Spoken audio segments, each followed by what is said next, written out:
اب ہم آپ کو ذرا آپ کے چند واقعات سناتے ہیں، آپ بھی ذرا اس کے اوپر کوئی فتویٰ ضرور لگائیے گا۔ میرے سامنے یہ کتاب ہے، کتاب کا نام ہے خوابوں کی تعبیر، اور یہ ان کے مفتی محمد فیض اویسی شیخ الحدیث ہے، تفسیر ہے اور ترجمان اعلیٰ حضرت ہے، اور نہ جانے کیا کیا ہے، بہت بڑے عالم ہیں ان کے۔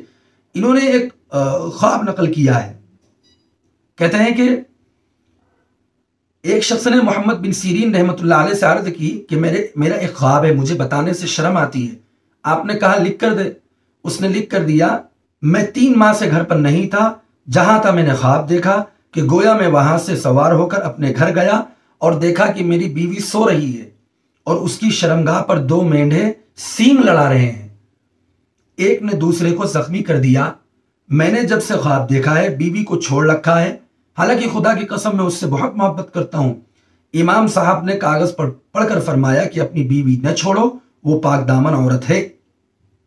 یہ خواب ہے اور خواب کا واقعہ ہے، اور حضرت علامہ ابن سیرین رحمۃ اللہ علیہ فرما رہے ہیں کہ نہیں، الٹا دیکھ رہی کہ 2 مینڈھے، دیکھا کہ 2 مینڈھے شرمگاہ، بیوی کی شرمگاہ کے اوپر لڑ رہے ہیں، لیکن خواب تو الٹا بتایا کہ بھائی نہیں، مسئلہ یہ نہیں ہے، بلکہ مسئلہ ہے کہ تمہاری بیوی تو پاک دامن ہے۔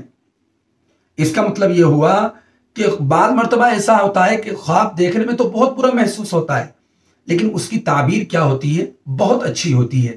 اسی طریقے سے ایک صاحب نے ایک خواب اور نقل کیا ہے انہوں نے کہ کسی نے حضرت امام جعفر صادق سے عرض کی کہ خواب میں مجھے اللہ تعالیٰ نے لوہا عطا فرمایا اور سرکے کا ایک گھونٹ پلایا۔ اب اللہ رب العزت کیا پلائیں گے؟ یہ گستاخی نہیں ہے؟ اور اللہ لوہا عطا فرما رہے ہیں خواب کے اندر، یہ گستاخی نہیں ہے؟ پھر فرمایا کہ آپ نے فرمایا کہ لوہے سے سختی مراد ہے، لیکن چونکہ یہ صفت اللہ تعالیٰ نے حضرت داؤد علیہ السلام کو بخشی تھی، اس لیے ممکن ہے کہ تیری اولاد میں کسی کو یہ صفت حاصل ہو۔ سرکہ پلانے میں اشارہ ہے کہ مدت تک بیماری میں مبتلا رہے گا، اسی دوران تجھے بہت سارا مال ملے گا، اگر تو اس بیماری میں مر گیا تو خدا تعالیٰ تجھ سے راضی ہوگا اور تیرے اگلے پچھلے تمام گناہ معاف فرما دے گا۔ یا علامہ ابن سیرین رحمۃ اللہ علیہ نے تعبیر دی۔ کتنا برا خواب ہے کہ اللہ رب العزت خود اس کو اپنے ہاتھ سے سرکہ پلا رہے ہیں، اللہ رب العزت اس کو لوہا دے رہے ہیں خود ہی، لیکن تعبیر کیا ہے؟ الٹی ہے۔ اور آپ کو جب ادھر کوئی تعبیر بتا دے تو بڑا برا لگتا ہے، اور جب ادھر اپنی اپنی کتابوں میں لکھا ہوا تو اس پر کوئی بھی فتویٰ آپ کے زبان سے نہیں نکلتا ہے۔ اب ایک خواب آپ کے سامنے، آخری خواب نقل کر رہا ہوں جو آپ کے عالم نے فیض اویسی صاحب نے لکھا ہے، تاکہ بات بالکل سمجھ میں آ جائے۔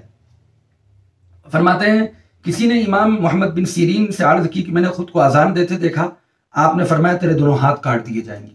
اب اذان تو بہت اچھی بات ہے، اذان دینا بہت اچھا عمل ہے، کتنے فضائل وارد ہوئے ہیں اذان دینے کے، لیکن فرما رہے ہیں کہ تو نے اذان دیکھا، خواب میں اذان دیتے ہوئے دیکھا، فرمایا ہاتھ کاٹ دیے جائیں گے۔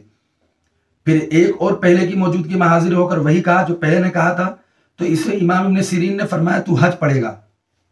ارے ایک نے اذان دیتے ہوئے ایک نے فرمایا کہ میں نے اذان دیتے ہوئے دیکھا تو فرمایا تیرے ہاتھ کاٹ دیے جائیں گے، اور ایک نے پھر بتایا کہ میں بھی اذان دیتے ہوئے خواب میں دیکھا ہے خود کو، تو فرمایا تو حج کرے گا۔ تو دونوں کی تعبیر میں فرق، اہل محفل نے عرض کیا، مجلس میں لوگ بیٹھے تھے کہ یہ کیا بات ہوئی، ایک کا الگ معاملہ اور ایک کا الگ معاملہ، ایک کی الگ تعبیر اور ایک کی الگ تعبیر۔ فرمایا کہ اہل محفل نے عرض کی کہ خواب ایک طرح کا ہے، تعبیریں مختلف کیوں؟ آپ نے فرمایا پہلے میں شر کی علامت تھی، ایسے کے لیے آیت ثم مؤذن ایتھا العیر انکم لسارقون، یہ والی آیت صادق آتی ہے، اور دوسرے میں مجھے خیر و بھلائی کے آثار نظر آئے، اس لیے میں نے حج کی نوید سنا دی، وَأَذِّن فِي النَّاسِ بِالْحَجِّ يَأْتُوكَ رِجَالًا۔ تو دیکھیے دونوں نے ایک ہی کام دیا، اذان دونوں نے دی، لیکن تعبیریں الگ تھی۔ ایک کو چوری کی سزا سنائی گئی، دونوں ہاتھ کاٹ دیے جائیں گے، اور ایک کو کیا کرا، حج کی جو ہے خوشخبری سنا دی گئی۔ تو کبھی کبھی کیا رہتا، خواب بہت برا رہتا ہے، اس کی تعبیر بہت اچھی رہتی ہے، کبھی معاملہ یہ رہتا ہے کہ خواب اچھا رہتا ہے، اس کی تعبیر بری ہوتی ہے۔ بس اسی طریقے کا معاملہ رسالہ الامداد میں ہے کہ آپ ہی کے علماء جن کو آپ بہت اچھا کہتے ہیں اور جن کو آپ معتبر مانتے ہیں، تذکرہ غوثیہ نامی کتاب دیکھ لو، اس کے اندر لا الہ الا اللہ محکم الدین رسول اللہ لکھا ہوا ہے۔ خواجہ قطب الدین بختیار کاکی رحمۃ اللہ علیہ نے اپنے مرید سے کہا کہ میں جو کہتا ہوں وہ کہہ، اس نے کہا، حضرت نے فرمایا کہو لا الہ الا اللہ چشتی رسول اللہ، تو اس نے کہا یہ بات، تو اس پر آپ کفر کا فتویٰ نہیں لگا رہے۔ اسی طرح انقلاب الحقیقت کے اندر یہ باقاعدہ یہ بات لکھی ہوئی ہے، یہ واقعہ لکھا ہوا ہے کہ مرید کو خود دیا 2-4 تماچے کھینچ کر، اس کے بعد کہا پڑھ لا الہ الا اللہ انگریز رسول اللہ، لا الہ الا اللہ لندن کعبۃ اللہ۔ اگر واقعتاً یہ کفر ہے تو کفر تو یہ ہے، کیونکہ یہ جتنے بھی واقعات ہیں خواجہ قطب الدین بختیار کاکی کے یا خواجہ فرید رحمۃ اللہ علیہ کے یا پھر کیا کہتے ہیں دیگر جو بزرگان ہیں، یہ تذکرہ غوثیہ والا کا جو واقعہ ہے، یہاں نہ کوئی بے اختیاری تھی، نہ کوئی مجبوری تھی، نہ زبان ایسا تھا کہ قابو میں نہیں ہے، نہ نیند کی حالت تھی، کسی بھی حالت ایسا کچھ بھی نہیں لکھا ہوا ہے، بلکہ ہوش و حواس میں یہ کام کرایا جا رہا ہے۔ خواجہ فرید جن کی کتاب ہے مقابیس المجالس، اس کے اندر تو یہ واقعہ لکھا ہے کہ لوگوں کا، مریدین کا دل تو یہ چاہتا تھا کہ وہ اپنے شیخ کا کلمہ پڑھے، وہ تو مجبوراً ڈر کے مارے لا الہ الا اللہ محمد رسول اللہ پڑھا کرتے تھے، ورنہ دل تو یہ چاہتا تھا اندر سے کہ ہم اپنے شیخ کا کلمہ پڑھیں۔ تو لگائیے کفر کا فتویٰ، کیونکہ کفر کی مشین تو آپ کے گھر کے اندر موجود ہے، آپ لوگ جس پر چاہتے ہیں کفر کا فتویٰ لگا دیتے ہیں، جس پر چاہتے ہیں کفر کا فتویٰ ٹھوک دیتے ہیں۔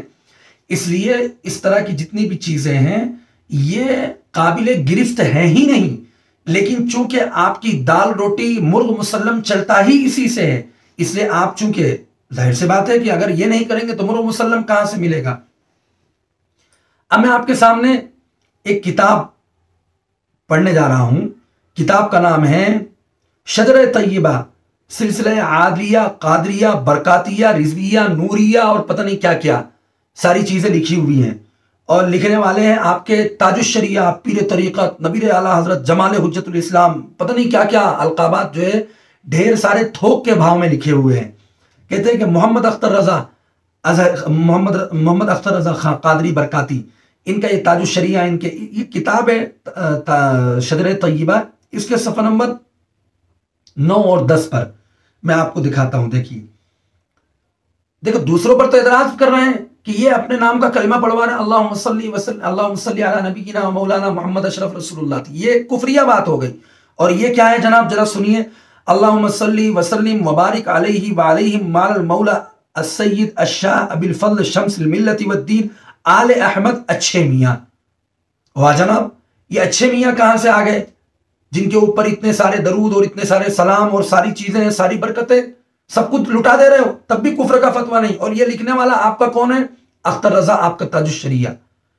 پھر آگے دیکھیے صفحہ نمبر 10 پر، اللہم صلی وسلم وبارک علیہ وعلیہ مال المولا الہمامی امام اہل السنہ مجدد المیات الحاضرہ معید الملت الطاہرہ شیخ احمد رضا خان۔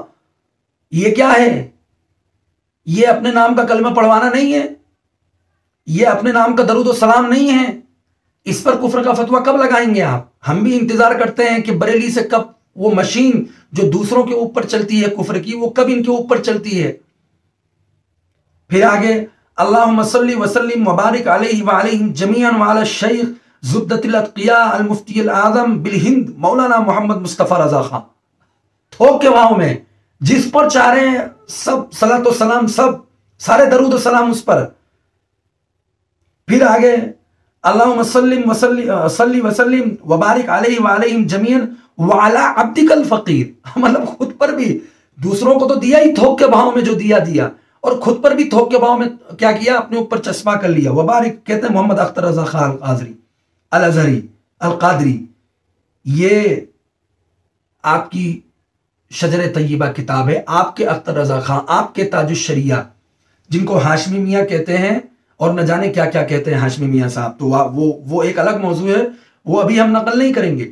لیکن دیکھیے یہاں پر کوڑی کے بھاؤ میں اور تھوک بھاؤ کے اندر درود و سلام اور اپنے نام کے کلمے پڑھائے جا رہے ہیں۔ اگر وہ کلمہ ہے اللہم صلی وسلم اللہم صلی علی سیدنا نبینا مولانا اشرف علی رسول اللہ، وہ کلمہ اور وہ کفر ہے، تو پھر اللہم صلی وسلم مبارک علیہ والا احمد رضا یہ کیوں نہیں ہے، والا مصطفیٰ رضا خان یہ کیوں نہیں ہے، والا اختر رضا خان یہ کیوں نہیں کفر کی اور گستاخی بنتی ہے؟ تو آپ ذرا ان کو بھی دیکھیں، جو فتویٰ آپ ان کے اوپر لگائیں گے وہی فتویٰ ہم حضرت تھانوی پہ لگا دیں گے۔ اگر آپ ان کے اوپر کفر کا فتویٰ لگاتے تو ہم سمجھیں کہ واقعتاً آپ جانتدار ہیں، کیونکہ آپ حضرت تھانوی پر کفر کا فتویٰ لگاتے ہیں، اور اگر آپ کہتے ہیں کہ نہیں انہوں نے بالکل صحیح لکھا ہے، تو پھر حضرت تھانوی کیوں غلط ہو گئے بھائی؟ جب آپ صحیح ہے تو وہ غلط کیسے ہو گئے؟